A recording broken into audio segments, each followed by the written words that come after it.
Bonjour à tous et bienvenue sur Afrique Sport pour la matinale de ce vendredi 23 septembre 2022. Au sommaire, Riyad Mahrez a fait une grande déclaration sur son avenir en club. Équipe de France, Antoine Griezmann a battu un record de Zinedine Zidane. Et puis nous allons aussi parler du contrat mirobolant de Gérard Piqué. Voilà les grandes lignes de cette édition. Tout de suite, le développement.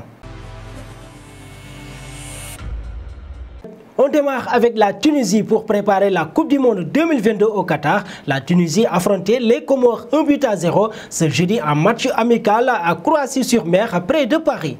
Pour préparer la Coupe du Monde 2022, la Tunisie affrontait les Comores. Victoire 1-0 ce jeudi en match amical à Croissy-sur-Seine près de Paris. Une rencontre non retransmise, ce qui a suscité la colère et l'indignation parmi les supporters des Aigles de Carthage. Malgré l'appui de journalistes tunisiens qui souhaitaient que leurs compatriotes puissent voir la rencontre, l'instance est restée inflexible. Problème de droit de diffusion, volonté de cacher son jeu à moins de 2 mois du mondial, difficile de comprendre cette position et les explications de la Fédération tunisienne de football sont vivement attendues. En tout cas, le prochain match amical, mardi face au Brésil au Parc des Princes, lui, aura bien lieu en Mondovision.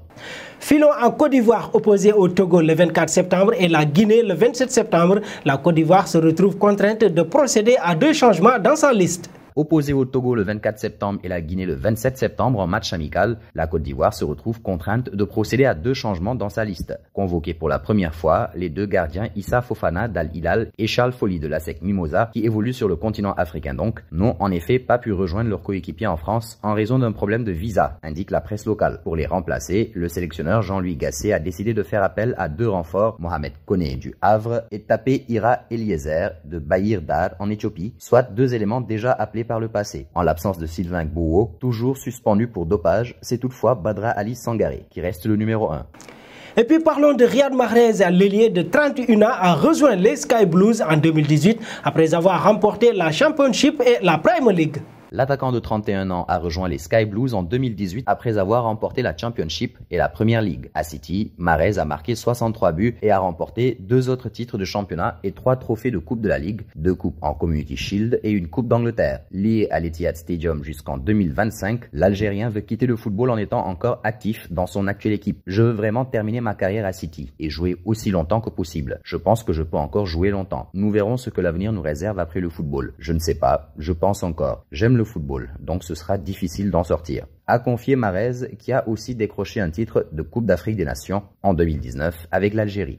Un bond en France en disputant le match de ce jeudi soir face à l'Autriche. Antoine Griezmann a disputé son 66e match consécutif avec l'équipe de France, mais a surtout honoré sa 109e sélection. En débutant le match de ce jeudi soir face à l'Autriche, Antoine Griezmann a disputé son 66e match consécutif avec l'équipe de France, mais a surtout honoré sa 109e sélection. Et c'est un cap symbolique puisqu'il a dépassé une légende des Bleus, Zinedine Zidane. L'ancien joueur et coach du Real Madrid compte 108 sélections sous le maillot tricolore. En dépassant Zidane ce jeudi, Griezmann devient désormais le 6e joueur le plus capé de l'histoire de l'équipe de France, derrière Lilian Thuram avec 142 sélections, Hugo Lloris avec 139, Thierry Henry avec 123, Marcel Desailly avec 116 et Olivier Giroud avec 113 sélections. Passons à Gérard Piqué. El Mundo ne lâche pas le morceau et a divulgué les détails du contrat mirobolant du défenseur catalan. El Mundo ne lâche pas le morceau. Le quotidien espagnol dévoile ce jeudi de nouveaux documents internes du Barça concernant le contrat de Gérard Piqué, signé lors de sa prolongation en 2018. Piqué est alors devenu le défenseur le mieux payé au monde. Le joueur le voulait absolument pour dépasser son rival du Real Madrid, Sergio Ramos. Gérard Piqué a donc imposé un salaire de 142 millions d'euros sur 5 ans, le tout en brut. Gérard Piqué pouvait même toucher plus en fonction de plusieurs bonus à atteindre, individuels comme collectifs. 4 ans plus tard, ce contrat, comme d'autres, met toujours le Barça dans l'embarras et grève les comptes. Gérard Piqué doit en effet encore toucher une partie de ce salaire jusqu'en 2024 en raison des reports liés au Covid.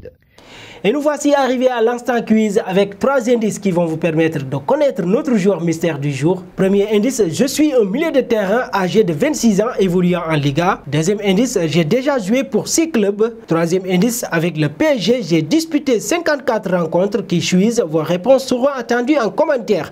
Et nos félicitations à tous ceux qui ont répondu Anthony lors de la matinale de ce jeudi. C'était le joueur à trouver puisqu'il est un attaquant de 22 ans évoluant en Premier League qui a déjà joué joué pour 3 clubs dont Sao Paulo FC. Il a disputé 82 rencontres dans son deuxième club.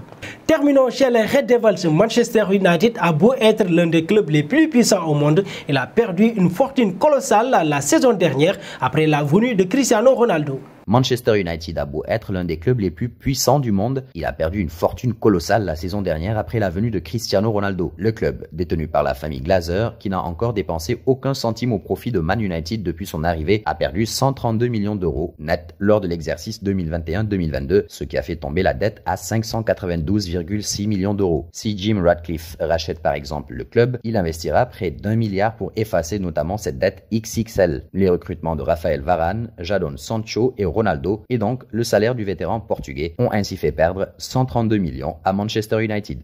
Merci à vous Marcel Marron et nous arrivons au terme de cette matinale que nous bouclons avec la question du jour. Que pensez-vous de la déclaration de Riyad Mahrez à Manchester City? Vos réponses seront attendues en commentaire. Mais en attendant, n'hésitez pas à vous abonner sur AfriSport pour ne rien manquer des informations autour du football.